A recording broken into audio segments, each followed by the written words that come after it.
Sur notre planète, nous trouvons encore de merveilleux paysages et une biodiversité incroyable, mais malheureusement pas partout. Déchets, réchauffement climatique, massacre, pollution,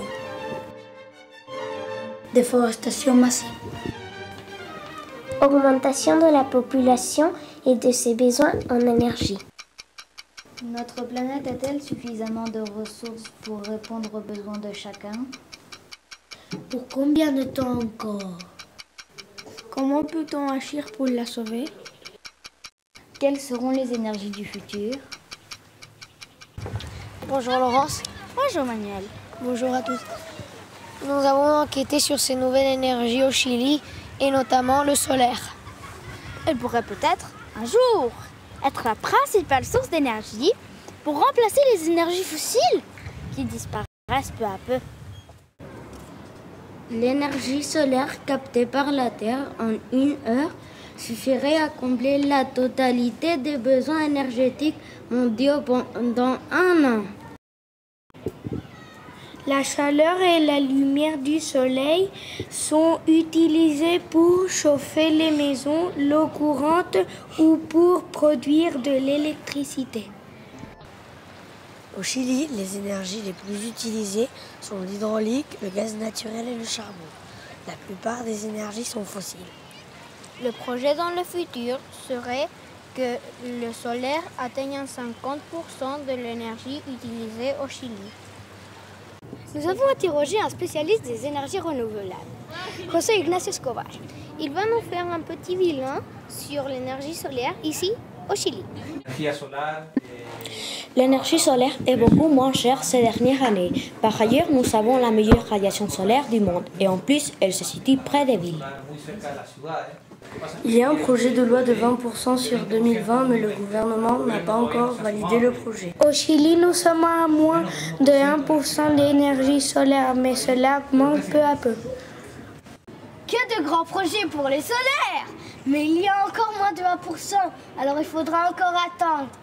Allons voir ce qu'il se passe avec les petits projets solaires. Nous sommes allés au Canedolenos, une ONG spécialisée dans l'environnement. Allons-y. Quand le soleil descend, le soleil se réfléchit d'abord ici, puis vers l'intérieur, et continue à se réfléchir grâce au miroir.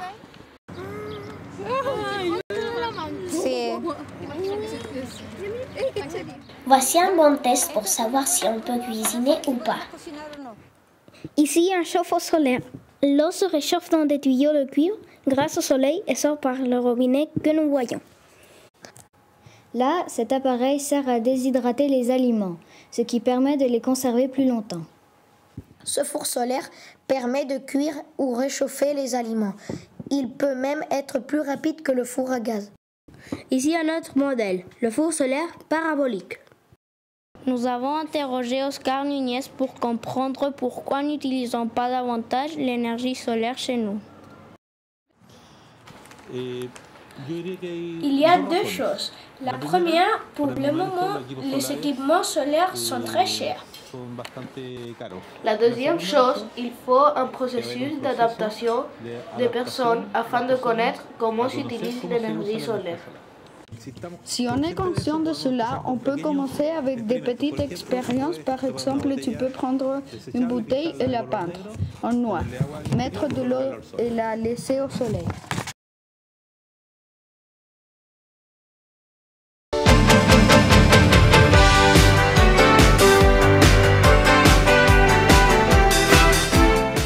Quel serait votre conseil pour commencer à utiliser l'énergie solaire chez nous? Mon conseil serait avant tout de savoir contrôler l'énergie que nous avons aujourd'hui. Quelles sont les principales causes de consommation d'énergie à la maison? Une des raisons, c'est l'augmentation de population sur Terre.